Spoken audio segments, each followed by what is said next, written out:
Yeah, hi. Today we are at the Electrical Vehicle Summit and the Expo 2019 in Hyderabad, and we have Mr. Sujai from the Telangana state government. So we'll be getting more insights. Thank you very much for being on the show, sir. So we would love to know exactly the reasons and the kind of EV push from the state government of Telangana. See, I think from a EV push perspective, I think as a country, it's become imminent that we need to move towards electric vehicles. Our dependence on fossil fuels is too high, and we pay a lot as a consumer and as a government. Moving towards electric vehicles would definitely be cheaper option as we go forward. Not only that, it has got a positive effect in towards the environment, wherein we are not going to burn fossil fuels anymore. And from an energy perspective, production perspective, as a country, we are producing more energy as the days go by. And from the Telangana state perspective, we are almost reached the energy surplus already, and we are increasing our production capacity many folds. So I think the viability of electric vehicles in the state is going to be much better compared to other states maybe. And also as a state, I think we want to push electric vehicles to create a difference to our environment and also to make a difference to the consumer, and that's what we are doing right now.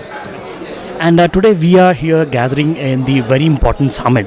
So the outcome of this summit, what would be the execution kind of level? Because there is at the mass level, this push is going to be there for the electrical vehicle. So what would be the kind of next step? What's the next level? See, I think this is one of the steps. Today was extremely good because we got many stakeholders coming and giving us their opinions. For example, one of the shifts that we have seen was that a lot of people from the industry and government bodies, they have said that two-wheeler and three-wheeler adoption is going to be the first step, and therefore as a government we are going to reconcile ourselves to this and then going to make our subsidies and incentives in this direction. And also they wanted a lot of regulatory issues to be resolved. For example, where do you keep your charging stations? How do we allow for charging station of not only your vehicle but other vehicles? So these are the things that we are going to work on, and I think adoption of electric vehicles is what we are aiming at, to make it extremely easy, not only for purchasing it. It should be, a citizen should be incentivized to purchase, number one. Two, he should be made it easy for him to operate. So these are the two things in which we are working. And not only that, while we are consumers, we should also become producers as a country. Therefore, as a state, what we are doing is we are incentivizing those manufacturers and industry to set up manufacturing in the state. So unlike what happened in previous times where we missed the telecom and we missed the computer revolution, we don't want to miss it this time. That means tomorrow we should not only be just a nation of consumers of electric vehicles, we should be also be producers of electric vehicles, not only for the country but probably to the whole world. Okay. Very importantly, the ecosystem by the government, provided by the government of Telangana, the kind of push, and at the same time the infrastructure for the charging stations is a big, huge task. So what's the steps, and what's the policy framework? So actually we are right now working on it. We are working with various departments within the government to make sure that the government departments are aligned to this vision. That is where I think as a state we are very progressive compared to a few other states. For example, HMRL, which is the Metro Rail, they've come forward and they have said that they are going to set up charging stations on their own.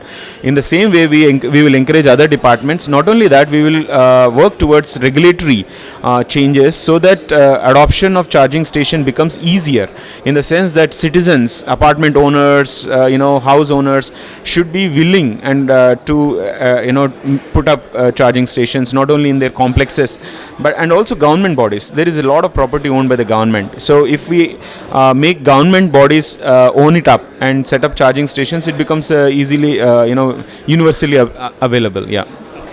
Since this year's finance budget, the central government, the finance minister herself has, given much more emphasis onto the electric vehicles, and lots of stops are being given to all the buyers, especially to the end user and as well as the commercial users as well. So what's the Telangana state government is trying to derive from this kind of policy framework? See, the fact that the central government has given these subsidies to the buyers itself is an encouraging fact. What we will do as a state is that we will try to translate that into our local bodies. bodies. So, for example, how do the local bodies benefit from those subsidies? Plus, we may incentivize further. For example, power, electricity is a per unit is a cost which is determined by the state. We may look at those options as well. Nighttime charging. These are the things that we will work on. Yeah. Starting from the calendar year 2019, in the next coming down in the next 5 years, 1 to 5 years, where would we see Telangana state governments and kind of policies getting executed, and what would be the status of the electric vehicles in the state per se? See, it's very difficult to decide and determine when we will become 100% electric vehicles in this country. It may happen much earlier than what we anticipate, provided we work in that direction through as industry, as citizens, and as government. So what we are doing is we are adopting these policies in a proactive way to enable that. But let's say we see results much faster, we may enhance upon our policies as time goes by, and we may try to accelerate this adoption. See, right now you have to see all the pieces of puzzles. There should be battery manufacturers, there should be component manufacturers. So we are incentivizing them. But let's say those exist, then we may incentivize in a different way. So that will come later. Yeah. Thank you. With this positive note, thank you very much for your sir. Thank you so much. Thank you, sir. Thank you. Thank you.